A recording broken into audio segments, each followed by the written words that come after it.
All right, we have play-by-play broadcaster for the LA Angels. It's Victor Rojas. Victor, thank you for coming on.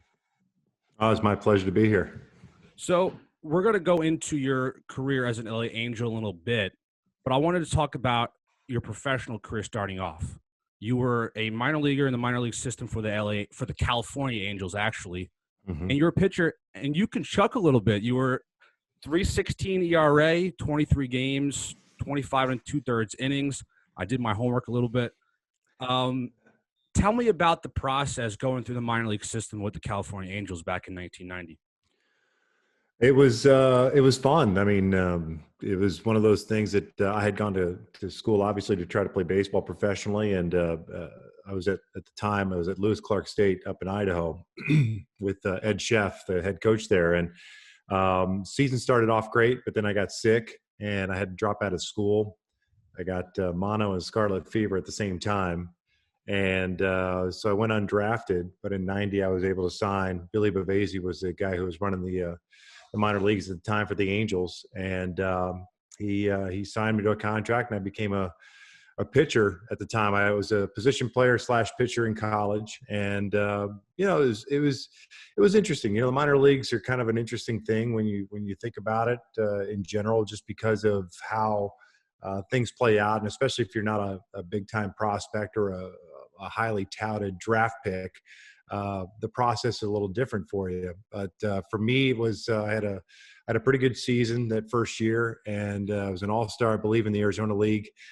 And then I got married in the off season, and my wife got pregnant, and so I had to make some decisions. I had started working for the Upper Deck Company in California, the baseball card company that was based in Yorba Linda at the time.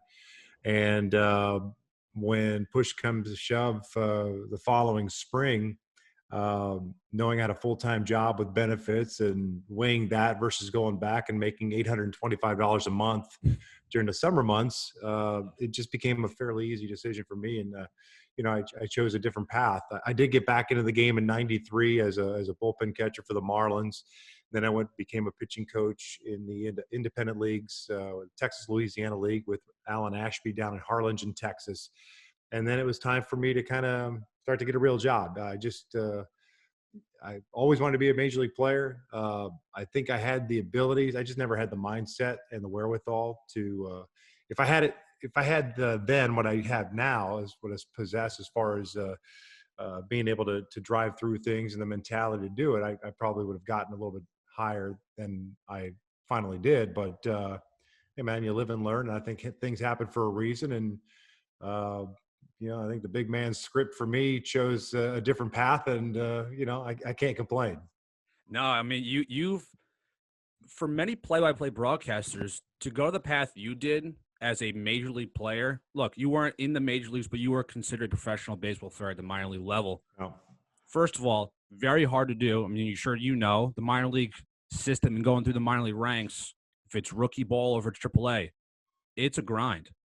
Is there any story you can maybe tell us of a time where you were like, God, I'm playing every day, all day, making no money. I love the game, but this is stressing me out beyond belief, or maybe it wasn't stressing you out? Yeah, no, I never got to that point from a player's perspective. I think, when I was 93 was cool because I was with the big club all year long, and it was the inaugural season of the Marlins. So, and my dad was on the coaching staff as well. So that was kind of a whirlwind. So you never thought about it there. But when I was down in Harlingen, and, you're coaching and you're taking those bus rides from Mobile to Amarillo and all that kind of stuff. I think that's when you start wondering, is this for me? Maybe I should transition to the front office. Maybe I need to go get a real job. All the thoughts that go really in anybody's head that isn't considered a big prospect. And, you start weighing the future. I knew I didn't want to be, I wasn't going to be a career minor leaguer. I had no desire to do this or do that till I was 35 years old, and all of a sudden find myself like, all right, what am I going to do now? I'll just go coach baseball, locally and stuff like that. I had no desire to do that. I had bigger aspirations. There was things that I wanted to accomplish.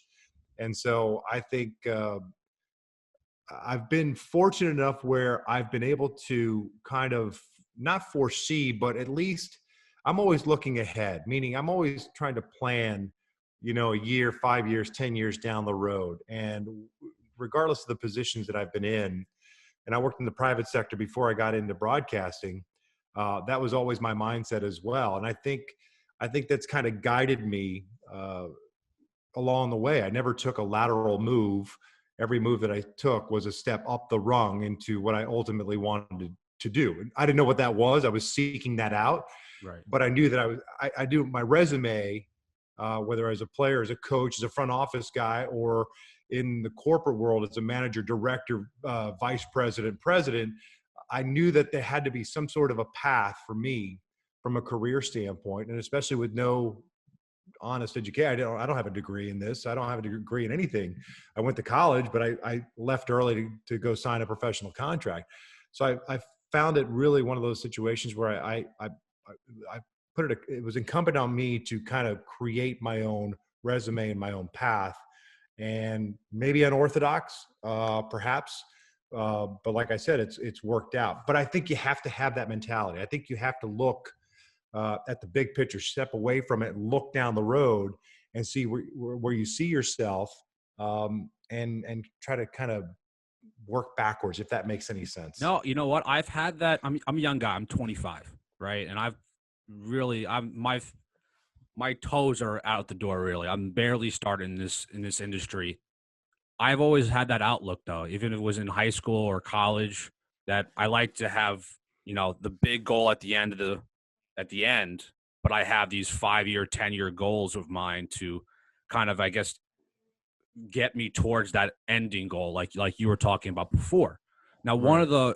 one of your stops in your career was in 2003 with the Arizona Diamondbacks. That team had a lot of personalities with Gonzo and Randy Johnson and Curt Schilling. How was it for you? Was it a big learning process for you when it comes to interviewing big names like that with big personalities? I mean, Curt Schilling alone has a hell of a personality. We all know that. But talk to me about the process of working around players like that to kind of shape your career out. Yeah. Well, having spent just 2 seasons in independent ball in the Newark Bears, Right. having grown up in the game, I was never really awed by big name personalities. I've been around it my entire life. My dad played 16 years in the big leagues, and I was still I was old enough to remember when he retired and in the personalities. And then even that, he went into coaching with the Cubs the following year, and then he went to the Angels in '82. So I was always around it. 82, 86. Are you talking Reggie Jackson, Fred Lynn, Doug DeCinces, big Bobby Grich? I mean, big name guys. Big names, right. And then in Newark, I signed Canseco. I signed Jack Armstrong. I signed Jamie Navarro, Jim Leyritz, eventually Lance Johnson. So any number of players and dealing with agents, that kind of helped a little bit. So when I got to Arizona, it was a team that was expected to do well, didn't do well, just a couple of seasons removed from a World Series. And because of the injuries and because guys were struggling, I was part of the new wave of guys. Brandon Webb came up to the big leagues, Robbie Hammock, David DeLucci, any number of guys, Steven Randolph, a reliever. And so all of a sudden it became this baby back movement to go with Randy Johnson and Curt Schilling and the like. So it was kind of cool. Big personalities. I shouldn't say big personalities, because there are guys with big personalities that are very approachable and are very willing to do things with you. But there's some surliness there. I mean, Randy Johnson was never the easiest going guy. Maybe he is now because he's a Hall of Famer. I don't know, but he was not the easiest guy to deal with. Not that he was mean or anything like that, but you just didn't know. It's taking a temperature thing, right? It's Right. like figuring out, is today a good day? Is this not a good moment? I think that was the biggest part for me that was found the most difficult to kind of get used to, where I'd come from a situation where I was the general manager / broadcaster. I can walk into a clubhouse and say, hey, we're doing this today, or this is changing, and this is the reason why, to a first-year broadcaster in the big leagues with a microphone needing a 3-minute interview. You know what I mean? It's a little bit different when you're looking at something like that. I feel like I even said before that the fact that you were a player, a GM, broadcaster now, you have all these different hats. That's got to make the job a little bit easier for you when it comes to being in the booth every day, and you know more things about the business than other broadcasters. I know all broadcasters have to know a little bit of everything, but the fact that you were hands on in each of those three, I feel like that's a huge leg up on the, I guess, competition. I guess, but more leg up in the department or broadcasting. I mean, it does. I mean, it provides me a different perspective. Right. I think the fact that I grew up in the game provides me a different perspective. And then on top of that, I've worn many different hats in professional sports, whether it's sales or pulling tarp or running on-field promotions or running the merchandise shop with the Rancho Cucamonga Quakes. I think all of that kind of stuff, it makes you who you are, rounds you out as an individual, right? Because it gives you a perspective of what it takes to run an organization. And I can understand a little bit better from a first person point of view of what it was like. If a team president says, we're not doing this because of X, it's like, I understand it. I understand the reason. I may not agree with it, but I understand where you're coming from. And so I think that provides some perspective, and it helps, I think, from a broadcasting standpoint, having played and coached and been a general manager and dealt with agents and the like. I still have my opinions, but I still am capable of breaking things down in a way that I can explain it to the audience in a way that is not just cut and dry. It's not just black and white. I can give you both sides and give you both perspectives, and I think that makes it a little bit unique. I think it's huge. Yeah, and it's I've had executive producers and people that run networks, a network, tell me that, hey, that's great that you know that stuff, but you have an analyst and the object is to tee him up. I've never claimed to know everything. But because I'm capable of looking at a game differently. Look, I don't even call a game off a monitor. I call a game off the field. To me, everything's happening down there. It's not happening in this little box. Right. So I can see a foul ball off the bat, as opposed to a delayed reaction when you watch TV. You could tell who's calling a game from a monitor or who's calling it live, because there is that split second delay of getting to that point. But back to my original point is I see the game differently. I can't explain it. It doesn't mean I know everything about the game, but I do see and feel the game differently than anybody else that's sitting in that chair. Unless you've played the game or experienced what I've experienced, it's difficult to understand that. And so I don't know why you would want to tamp down. I agree. A conversation that, maybe it's not. Hey, Gooby, Mark Gubas is my broadcast partner with the Angels. Hey, Gooby, why would you throw that pitch here? Well, I mean, I know why he threw that pitch there. It's like right. To me, it's like a stupid pitch. I could tell you the reasons why, and I don't think that benefits the viewer. Right. So, but if I go in a different direction and start it more conversational as opposed to a question getting an answer, and it just becomes a back and forth, I think that's better for the viewing public, because it's giving you a different perspective. You got a guy who actually played in the big leagues and did it at the highest levels, and a guy who has been around it and is looking at it from a different perspective. And maybe there is a little clash in answers or responses. And I think that's good. I think, look, we're in the business, you're in the business, I'm in the business of creating content on a daily basis, especially now with this whole coronavirus situation. But during the course of a season of 162 games, why wouldn't you want to create unique content as opposed to cookie cutter Q&A between a play-by-play guy and an analyst? I just think it's insane. I think if anything, you should take, not that I don't want to be the star of the show. I can care less about being the star. Gooby's the guy, and I let him be front and center. I'm perfectly fine with that. I'm a radio guy by trade, so I'd almost rather be on radio. Right. But that being said, why wouldn't you want to basically foster that relationship that you have with an individual? Because Gooby and I get along great. and say, you know what, we want more of that. I, Forget the I traditional think play-by-play guy, you know? Yeah, I think that's the new wave of broadcasting. I think they're going to be personally. I think they're going to be making these former players and kind of turning them into broadcasters. So then there's more of that conversation. I personally love that. I listen to you a lot. It's 10 o'clock starts on the East Coast, but Right. I do like listening to you because there is that banter back and forth. There is that conversation, knowing that you did play in the bigs. That's a totally different element than if I listen to Michael Kay on the Yankees. He's a Fordham guy, just did radio and TV, totally different. But to kind of Right. go to your next job was in 2004, you worked with the Texas Rangers. That year, you went to the Rangers in 04. A-Rod left to go to the Yankees in that offseason.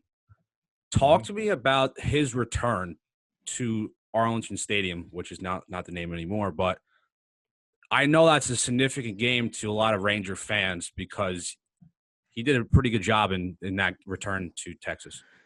Yeah, I mean, I wasn't attached to it as much because I wasn't there, Right. right? So I had just come from the Arizona Diamondbacks, so it didn't. It's hard to kind of feel connected to what it meant for Alex to come back. I understand or understood the gravity of it, especially signing the contract that he signed as a free agent with the Rangers when he did, and then of course the subsequent trade, the reworking of a trade. Remember, he was originally traded to the Boston Red Sox, and that was a Right. part of I think it was Manny Ramirez Yeah. was the coming back part. That went away, and then he became a Yankee via trade. And if I'm not mistaken, there was a list of players that the Rangers could have chosen that included Alfonso Soriano and some guy named Robinson Cano.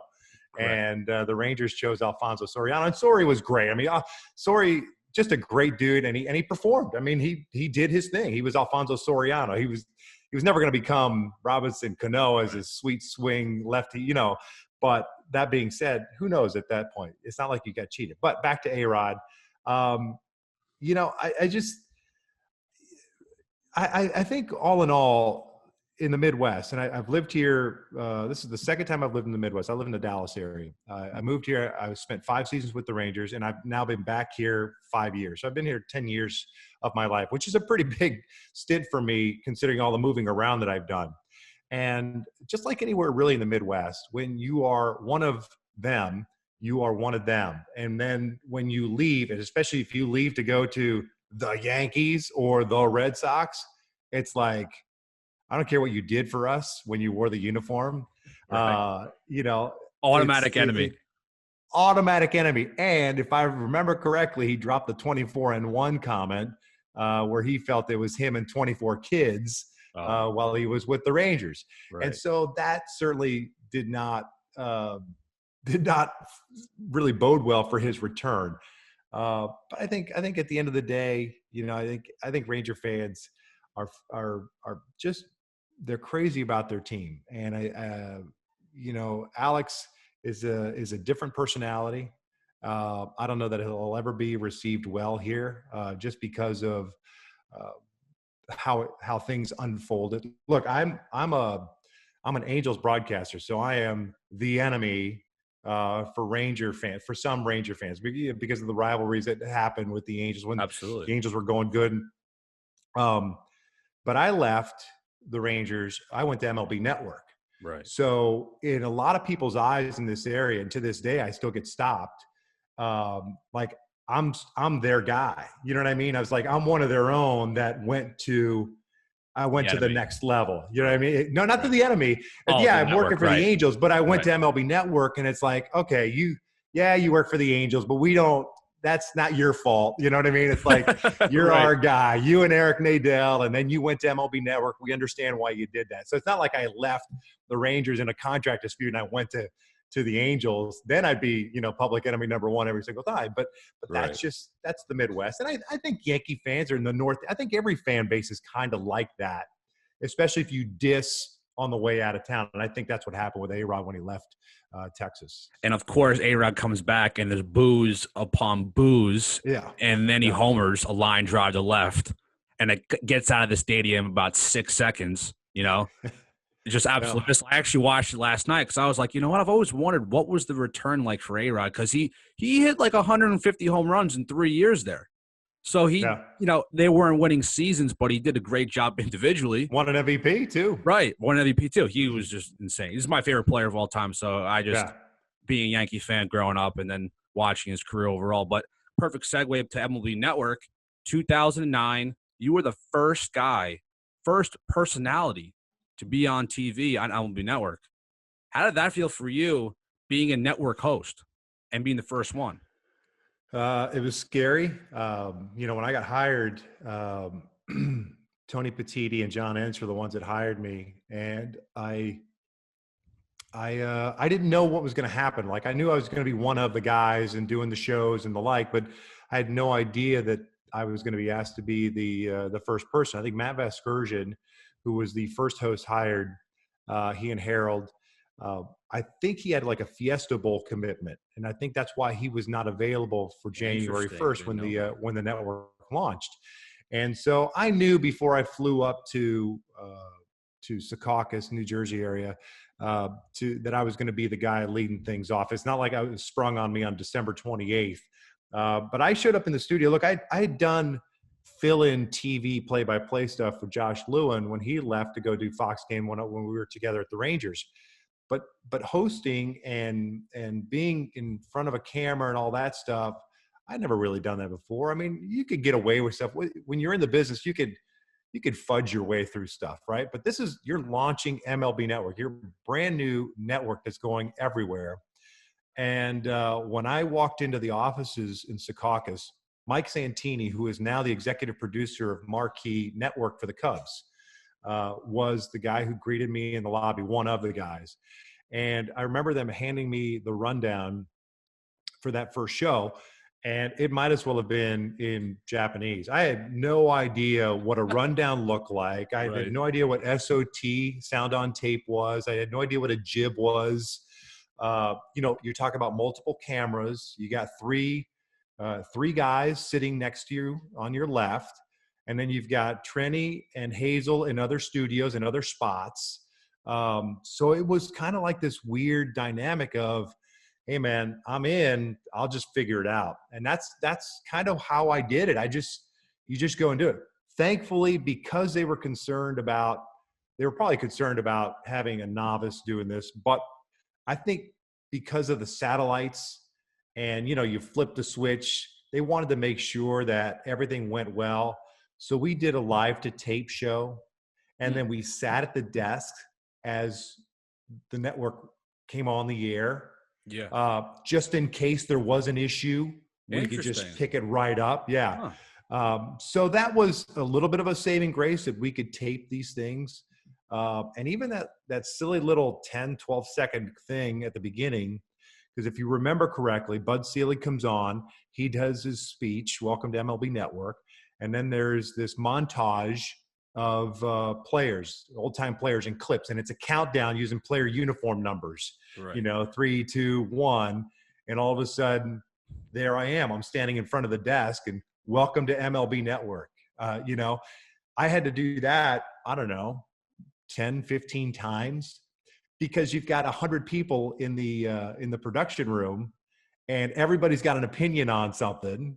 Maybe I use my hands too, and I'm a demonstrative guy, right? I'm Cuban. I'm a Cuban native. I use my hands a lot. You didn't say network right or correctly or whatever. Or you don't call it Studio 3, or don't use the word studio. It's just like little things, just little that you don't. I'm looking at this camera. I'm just trying to get it right.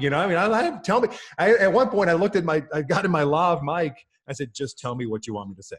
Yeah, I'm not trying to sweat the makeup to run down my face. Yeah, that's another thing. I'd never done that before. You're caked on with makeup, and naturally, I'm a glossy guy by trade. You know what I mean? It's like, so they got a dab and stuff. But it was awesome. I mean, I look back on it now, having been doing what I'm doing for 17 years in general, and I know that. So it was.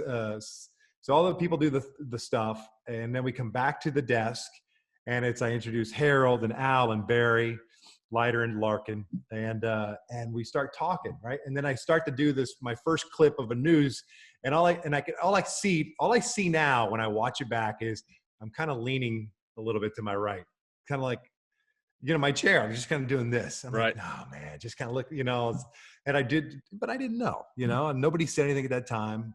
That's crazy though. And, You've never been but on it was a great network experience. TV, but you've never been on No. network TV, and then you were like, "All right, we're giving you the keys to the castle. Go ahead and host a show." Yeah, I know. I'd be sweating. I'd be like, "Hey, Yeah, I've done I was. broadcasting before, but like, I appreciate the gesture. I have, Yeah. I'm really thankful you guys believe in me, but hey, can I practice a little bit?"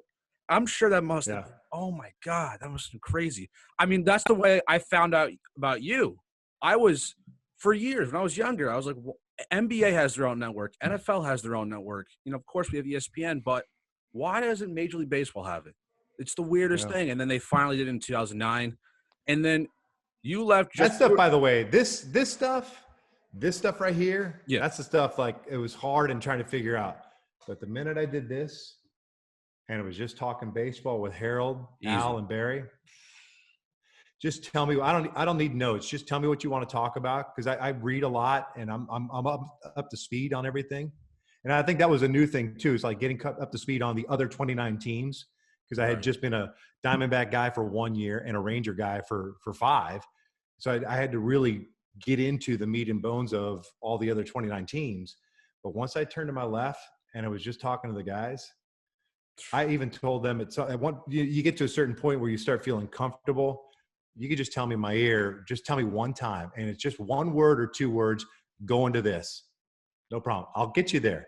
It may take a second. I will get you there. And it's like, that was the easy part. Then you just, it's just like anything else, right? It's just like riding a bike. You just start feeling your way through it. And it's like, all right, I think I like doing it this way. And I got really comfortable doing it. I love it. I love it. And then when the Angels asked me to do some, we had a couple of hosts that left for jobs, and I had to host pregame shows and postgame shows for the Angels for a time when I was doing play-by-play as well.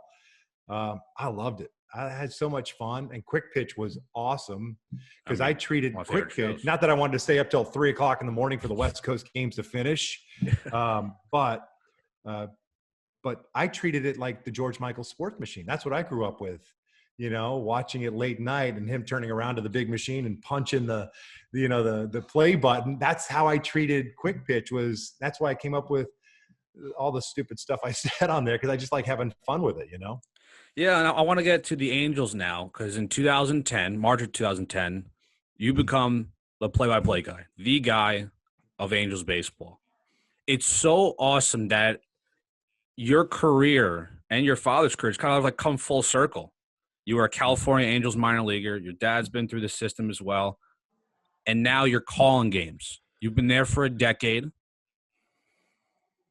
I feel like you have the best gig. You've had the best career. I mean, out of all the people I've interviewed when it comes to broadcasters, I feel like you have the best one, because you play the game with the team that you started with, and now you're calling games for them now, and it's been a decade. So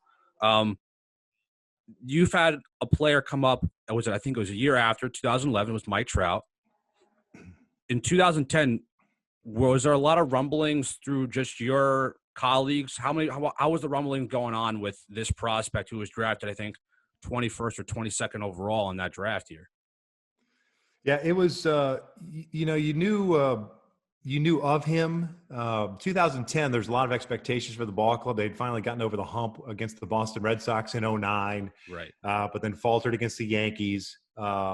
They thought they had a pretty good team and could have gotten, to the promised land, but it never happened. So 2010 was kind of really kind of a down year. And it started off obviously with the horrible news with Rory Marcus passing away in January. And that's the only reason why there was an opening to begin with in the broadcast booth. So that there was this heavy cloud kind of following the team a little bit early on. And, me being the new guy, I just kind of wanted to be under the radar as much as possible. The draft happens. And even as I swear to this day, while Mike Trout is and was a great prospect, I don't think the hype was there as it is today for Ronald Acuna or Juan Soto, Fernando Tatis Jr., Vlad Guerrero. And maybe Mike's the guy that changed that. I don't know. I think like he was a big time prospect, but it's not as if he was putting up numbers that were like godlike. He wasn't hitting 380 and 50 bombs and driving in 140. Everybody just kept talking about this guy. Wait till you see this guy. He's built like a brick house, runs like the wind, and can hit and can play center field. That's all you kept hearing, right? That's all it was. And maybe, I don't know, maybe because social media and content creators weren't quite ready in 2010, 2011, 2012. But for whatever reason, I don't remember it as this, oh my God, he's here. You know what I mean? Right. It was, he's here. I'm excited. Like, okay, what's this all about? You know what I mean? And then you watch him do his thing and it's like, wow, okay. And then he gets better. And then he gets better. And then he gets better. And then he goes into spring training and says, I'm going to work on this. And then he gets better at that. And he's still doing that. That's the amazing thing. This is a guy that has lived at the upper echelon of his sport and continues to get better year in and year out. I mean, that is the most amazing, insane thing in the world. And on top of that, he's the greatest guy in the world. He's the most down-to-earth, sweetest guy in the world that just absolutely is the best player on the planet. I had the opportunity to interview him when I was 23. I had talked to him for 3 minutes. I waited about 2 days because of the first day it was raining in Minnesota, so they were taking BP inside. I was bummed out. I had the story written out. Right. Like, I got to get him. And I interview him, and I've heard stories through the grapevine that he's a really stand-up guy. And, you know, we've all interviewed, you know, the guys with the prima donnas, the guys with the attitudes, or the really nice guys. And with like history goes, that the best players usually sometimes don't have the best attitudes or the best personalities to talk to. It's like if Mike Trout was the best player in baseball or a super utility guy that just got called up, you wouldn't know the difference. Yeah. He is a stand-up guy, and that has to make your job so much fun talking to him because it doesn't even feel like it's an interview. I feel like it's just you're having a conversation with one of the guys because he is such a nice guy. Yeah, he is it's like anything else, like with young players in today's world. You know, it takes a little bit longer for them to feel comfortable and speaking and kind of, you know, and really giving you in-depth answers to things. Like I guarantee you, talking to Albert Pujols today versus when he first got called up is completely different. Right. Albert will break down every nuance of whatever it is that you're asking him because that's just his nature now. And there's a comfort zone, right? You understand what the expectations are. You understand where the question's coming from. And it's more times than not a good intended question. And they generally want to know, and as opposed to filler. Young players sometimes aren't comfortable with a microphone in front of them. Right. Some guys are. Joe Adell, the next best thing that's supposed to come up for the Angels. We had him on the air when he got drafted as a first rounder for us a couple of years ago. And high school kid. And Gooby and I looked at each other after we were done. I'm like, that's about as polished a high school kid. I mean, the answers and the responses, the thoughtfulness behind. I'm like, this guy's a superstar.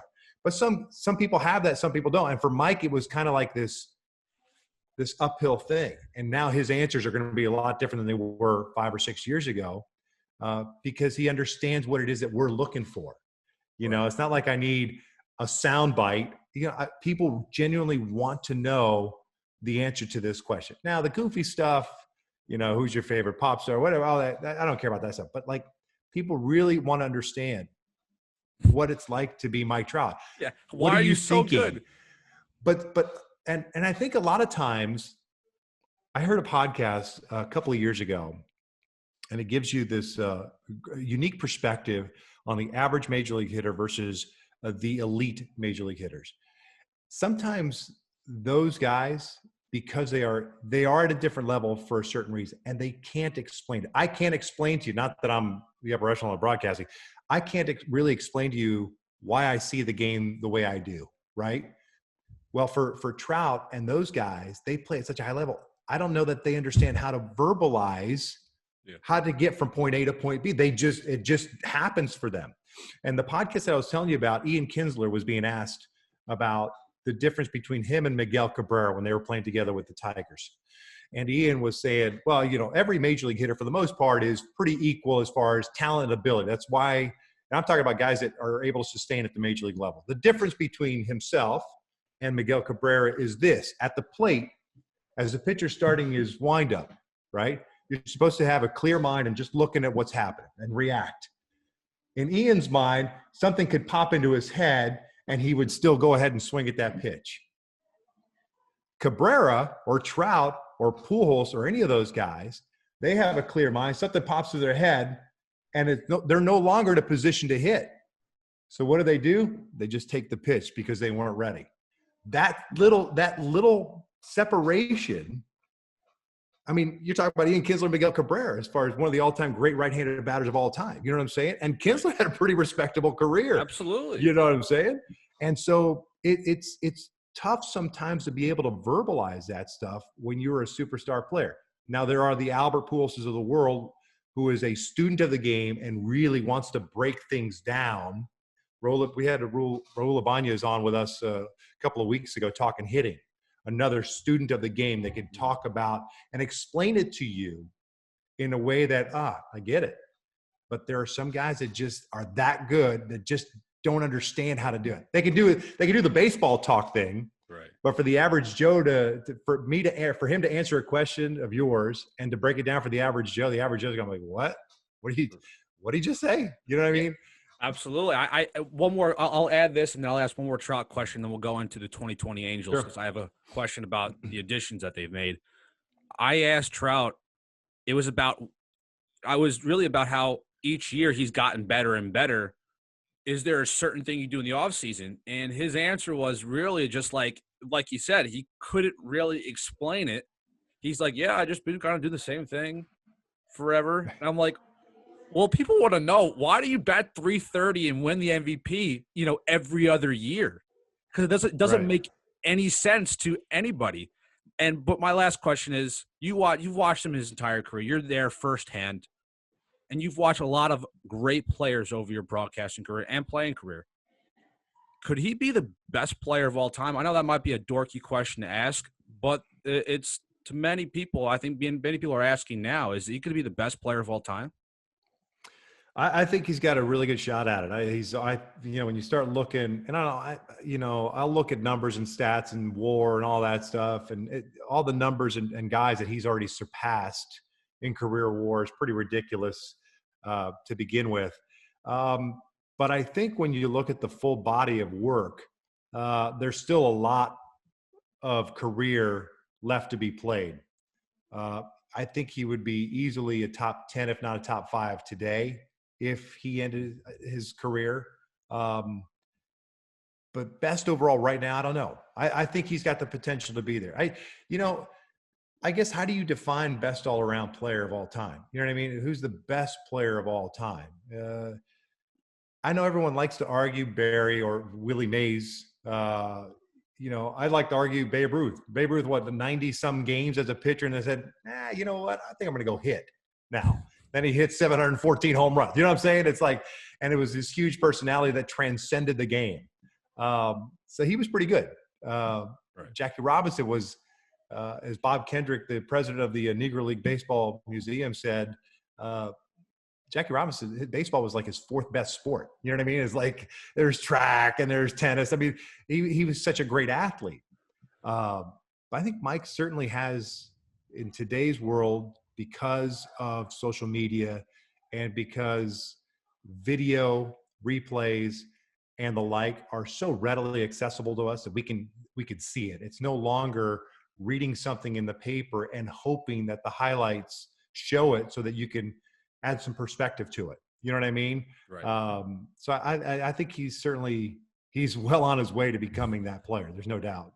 Yeah, I'm whenever he's on TV, if it's 10 o'clock here or if he's playing the Yankees, eyes are glued to the screen. Absolutely. Well, that's a saving grace for us. That's what we say all the time. No matter what the team is doing, you know that for the most part, if he's healthy, you're going to get 4 at-bats, and he's going to do something defensively that is going to amaze you every single night. Now, with the 2020 season coming, or we don't know if it's coming or not with this pandemic here, but the 2020 Angels, they did some things in the offseason that definitely can help them compete, but is it enough to win the division? They added Anthony Rendon. They paid him a boatload of money. They got Dylan Bundy in a trade from the Baltimore Orioles, signed Jason Castro, and they got Mickey Callaway as the pitching coach. Are these enough additions to boost this team to the next level with another addition coming with Joe Adell?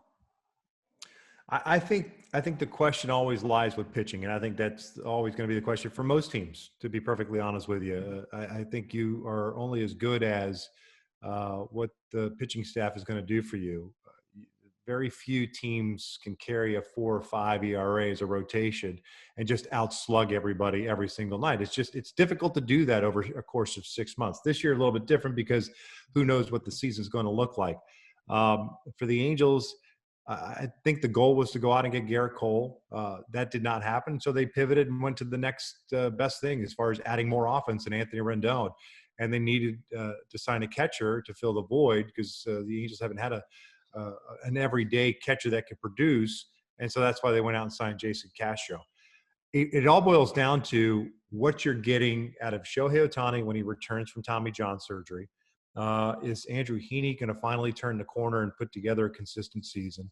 Is Griffin Canning going to be healthy? Is Patrick Sandoval, the left-hander who came up last year with Griffin, who showed some glimpses, can he produce at a high level and do it consistently? Those are all questions that need to be, and with the addition of Dylan Bundy, as you mentioned, the bullpen is pretty solid. You got several young power arms out in the bullpen that can close games down. And the Angels found a closer in Hansel Robles who stepped up and did a nice job for the Angels last year on a full-time basis. But you've got Ty Buttrey, Keenan Middleton to add to Cam Bedrosian as well. So you've got some guys. You can shorten games with the bullpen that you have. But like anything else, it seems like we say this every year with the Angels. It's usually about the health of the guys, and all of a sudden you're down 2 or 3 starters by April or May because of injuries. I think that's going to be the case once again this year. The plans for the team were, you've saved some money. You signed Rendon, but you've got the wherewithal to go out and get something at the trade deadline, right? Well, now with this whole pandemic thing, that's clearly going to change the dynamic of how you, create and foster your roster. And 2, how does the trade deadline work if there is one? If it's a 100-game season, there's so many variables. So you do have another offensive player in Joe Adell that could probably come up and start right now. But I think from the get-go, it's probably going to be more like Brian Goodwin starting in right field until Joe's ready to go. But it all boils down to pitching. Look, that division's pretty good. Yeah. The Astros lost Garrett Cole. They will eventually get Lance McCullers Jr. back to go to that rotation.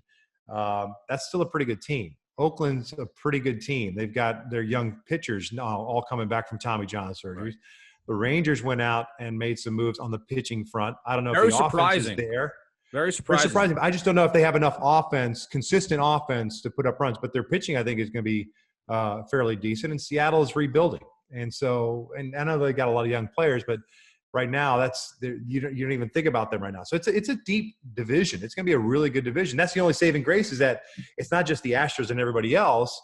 Everybody's going to kind of beat up on each other. Right. And sometimes how that goes, that you look at numbers and you're like, how are the A's beating up on the Astros every single time the Angels can't beat them? Every year there's always some sort of a weird anomaly when it comes to that within the division. And that's the only saving grace is that because there's so many good teams, maybe they just all beat up each other and it becomes a foot race to the end. I think the last time a team, from what I remember, is 2001 Mariners. Their pitching staff was horrible. They had, I think it was a team ERA of 4.67 or something, but they had Ichiro, Brett Boone, and Edgar. But This offense is something that I think can be a force. But I think you're right from your statement before that the pitching is going to be the biggest factor for this 2020 season if we ever have one. But Victor, I really appreciate you coming on. It's a pleasure. One of my favorite broadcasters to talk to, and hopefully we can hear you in the 2020 season. I'm looking forward to it. Thanks for having me on. Absolutely.